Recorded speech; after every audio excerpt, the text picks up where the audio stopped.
ప్రతి voter polling కేంద్రానికి వచ్చి స్వేచ్ఛగా ఓటు హక్కు వినియోగించుకునేలా అన్ని ఏర్పాట్లు చేశామని జిల్లా ఎన్నికల అధికారి కలెక్టర్ హరికిరణ్ స్పష్టం చేశారు.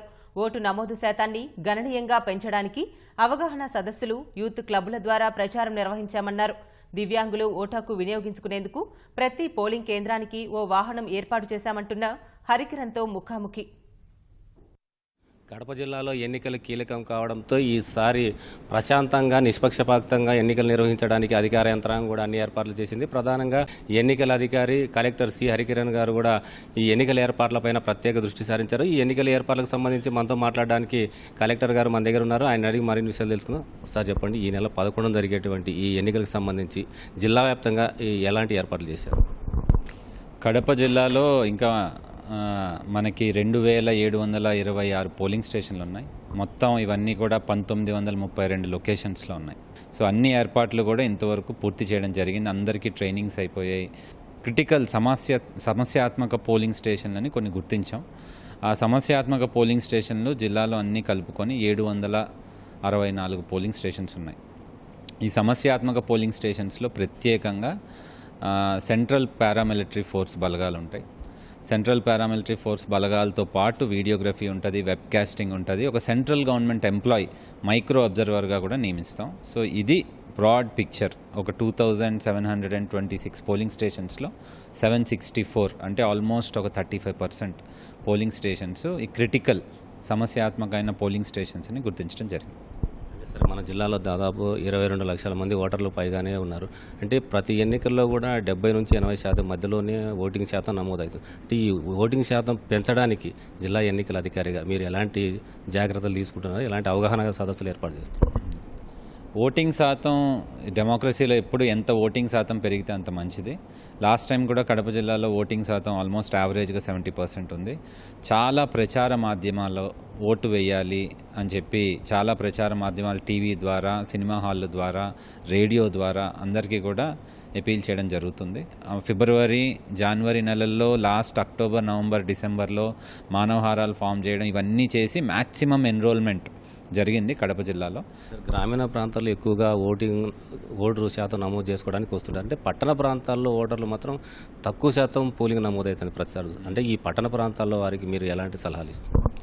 ఇప్పుడు పట్టణం అయినా పల్లె అయినా సరే ఓటింగ్ అయితే అందరు రావాల్సిందే. ముఖ్యంగా పట్టణ ప్రాంతాల్లో ఉండేవాళ్ళు కొంచెం అర్బన్ ఎపాతీ ఉంటుంది. అర్బన్ ఎపాతీ అంటే మాకు ఎందుకులే, మనకు అన్నీ ఉన్నాయి సౌకర్యాలు, మనం ఎందుకు ఓటు వేస్తే ఏంటి, వేయకపోతే ఏంటి అన్న యొక్క ధీమా ఉంటుంది. సో అర్బన్ ఓటర్స్ కూడా మేము ఇక్కడ ప్రత్యేకంగా బ్యానర్స్, హోర్డింగ్స్ అన్నీ పెట్టాం. ఈసారి ప్రత్యేకత ఏంటంటే మిగతా ఎలక్షన్స్కి, ముందు ఎలక్షన్స్కి, ఈ ఎలక్షన్స్కి ఏకంగా ఈవెన్ పీపుల్ విత్ డిసెబిలిటీస్, దివ్యాంగుల కోసం కూడా ప్రత్యేకంగా వాళ్ళు రావడానికి కొన్ని వాహనాలు పెడుతున్నాం.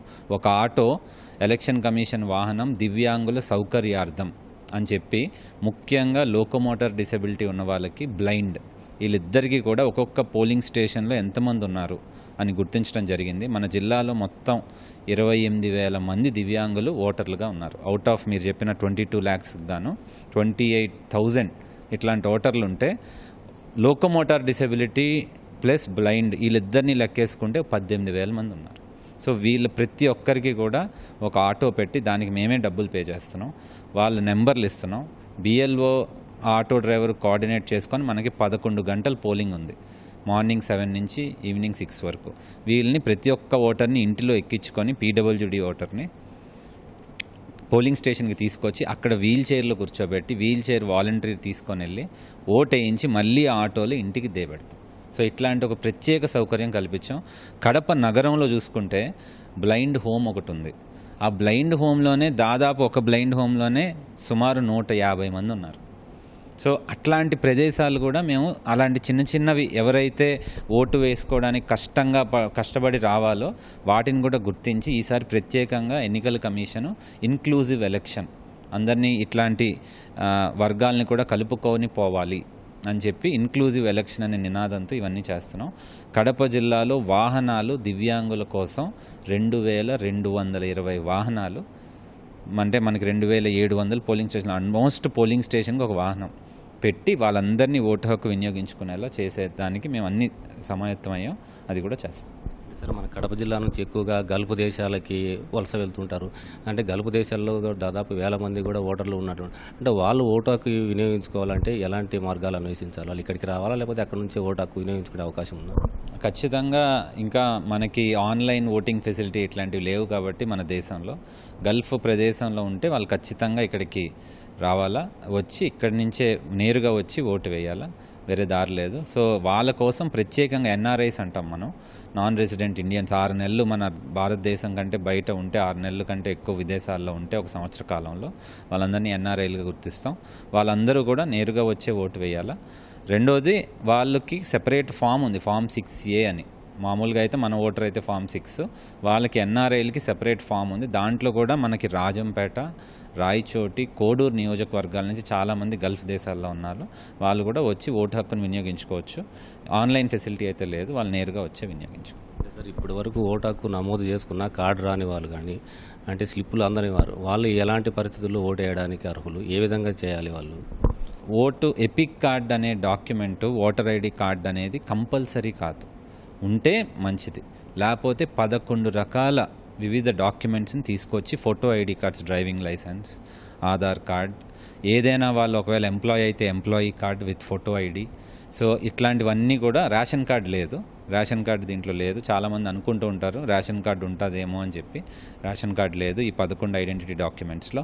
ఇట్లా ఫోటో ఉన్న ఐడెంటిటీ డాక్యుమెంట్స్ ఏదైనా 11 తీసుకొచ్చి, నేను కూడా న్యూస్ పేపర్లో కూడా యాడ్ ఇవ్వబోతున్నాం మేము, అడ్వర్టైజ్మెంట్ ప్రధాన పత్రికలన్నిటికీ కూడా. వాళ్ళు ఈ 11 డాక్యుమెంట్లు ఏదైనా పట్టుకొని రావచ్చు. ఓటర్ ఐడి అనేది కంపల్సరీ కాదు. సార్ కడప జిల్లాలో గత 2-3 ఎన్నికలు, అంటే దాదాపు ఒక 10 సంవత్సరాల ముందు చూసుకుంటే ఎక్కువగా ఏకపక్షంగా జరిగేటువంటి ఎన్నికలు, అంటే పులివెందుల కావచ్చు, జమ్మలమడుగు, మైదుకూరు ఇలాంటి ప్రాంతాలు కొన్ని ఉన్నాయి. అంటే ప్రతి ఓటరు పోలింగ్ కేంద్రానికి వచ్చి ఓటు హక్కు వినియోగించుకునే విధంగా అలాంటి కేంద్రాలపై మీరు ఏ విధంగా చర్యలు తీసుకోబోతున్నారు? ఎలాంటి నిఘా పెట్టారు? అంటే కొన్ని నియోజకవర్గాలు, కొన్ని గ్రామాలు ఏకపక్షంగా ఉంటాయి. మనకి జిల్లా యొక్క హిస్టారికల్ బ్యాక్గ్రౌండ్ కూడా మీరు చూసుకుంటే, ఫ్యాక్షన్ కావచ్చు, వివిధ రకాల డామినేషన్స్ కావచ్చు, ఇట్లాంటివన్నీ కొనసాగించడం, ప్రతి జిల్లాకు ఒక హిస్టారికల్ బ్యాక్గ్రౌండ్ ఉంటుంది. ఆ నేపథ్యంలో మీరు చెప్పేది కరెక్టు. అందుకనే ఇట్లా ఏకపక్ష గ్రామాలు ఇట్లాంటివన్నీ ఉన్న చోట మేము వాటినే క్రిటికల్ పోలింగ్ స్టేషన్స్ అని మీకు చెప్పాం. క్రిటికల్ అంటే సమస్యాత్మక, క్రిటికల్, వల్నరబుల్, ఇవన్నీ దాంట్లోకే వస్తాయి, క్రిటికల్ కేటగిరీలోకి. సో దానికి ఒక 30% ఇట్లాంటి గ్రామాలను కూడా గుర్తించాం. మీరన్న పులివెందుల నియోజకవర్గంలో కూడా క్రిటికల్ చాలా పోలింగ్ స్టేషన్స్ పెట్టాం. ఆల్మోస్ట్ 120 పోలింగ్ స్టేషన్స్ క్రిటికల్ పెట్టాం. జమ్మలమడుగు నియోజకవర్గంలో 110 పోలింగ్ స్టేషన్స్ వరకు క్రిటికల్ పెట్టాం. ఒక నియోజకవర్గంలో ఉండేదే 250-300 పోలింగ్ స్టేషన్, దాంట్లోనే 110 పెట్టామంటే ఆల్మోస్ట్ 40% పెట్టాం. పులివెందుల్లో ఆల్మోస్ట్ 40% పెట్టాం. సో క్రిటికల్ ఎందుకంటే స్వేచ్ఛగా ఎవరైనా అలాంటి ఏకపక్షం ఉన్న గ్రామాల్లో కూడా స్వేచ్ఛగా నేను ఓటు వేయాలి అంటే, నాకు అక్కడ బలగాలుండి నా ఎంట్రీని, నా మూమెంట్ని ఎవరు రెస్ట్రిక్ట్ చేయకుండా, బలగాల్ని చూసి, అక్కడ ఉన్న అరేంజ్మెంట్స్ని చూసి ఓటర్కి ధైర్యం కలగాల. సో ఇట్లాంటివి కూడా కొన్ని వల్నరబుల్ లొకేషన్స్ కూడా మన జిల్లాలో చూసుకుంటే, వల్నరబుల్ పోలింగ్ స్టేషన్స్ అని ఒక 40 గుర్తించాం. ఈ వల్నరబుల్ పోలింగ్ స్టేషన్స్ అంటే ఎక్కడైనా పాకెట్స్, SC/ST పాకెట్స్ కానీ, ఇట్లాంటి SC/ST కాలనీస్ కానీ ఉంటే ఓటర్లు ఎక్కడ భయభ్రాంతులకి గురవ్వగలరు అన్న చోట మేము ఇప్పటికే CRPF బలగాలతో, పోలీస్ బలగాలతో, RO వీళ్ళందరూ వెళ్ళి కాన్ఫిడెన్స్ బిల్డింగ్ మీటింగ్స్ పెట్టారు, ఫ్లాగ్ మార్చులు చేశారు, అన్నీ చేశారు. సో ఒకటే అందరికీ చెప్పేది, ఓటర్కి చెప్పేది, భయాందోళన లేకుండా స్వేచ్ఛాయుతంగా కడప జిల్లాలో ప్రతి ఓటరు ఓటు హక్కును వినియోగించుకోవచ్చు. సో దానికి మేము ఏర్పాట్లన్నీ చేసాం. ఎటువంటి ఇబ్బంది ఎక్కడ వచ్చినా సరే మాకు కంట్రోల్ రూమ్ ఉంది, మా కంట్రోల్ రూమ్ నెంబర్స్ ఉన్నాయి, 1950 కాల్ సెంటర్ ఉంది. సో కంట్రోల్ రూమ్కి మీరు చెప్తే అక్కడ ఒక టీం ఉంటుంది కంట్రోల్ రూమ్లో. ఆ రోజు ప్రత్యేకంగా ఏవైనా ప్రాబ్లం వస్తే వెంటనే అక్కడ ఉండే స్ట్రైకింగ్ ఫోర్స్ కావచ్చు, స్పెషల్ స్ట్రైకింగ్ ఫోర్స్ కావచ్చు, లేదా అక్కడ ఉండే సెక్టర్ ఆఫీసర్ కావచ్చు, వాళ్ళు వెళ్ళి వెంటనే ఆ సమస్యని సాల్వ్ చేసి వెంటనే వాళ్ళు కూడా స్వేచ్ఛగా ఓటేసే విధంగా, లాస్ట్ మూమెంట్ కంప్లైంట్స్ ఏమైనా ఉన్నా సరే మేము దానికి సపోర్ట్ ఇచ్చి, వాళ్ళు అలాంటి ఓటర్లు కూడా సపోర్ట్ ఇస్తామని తెలియజేస్తాం.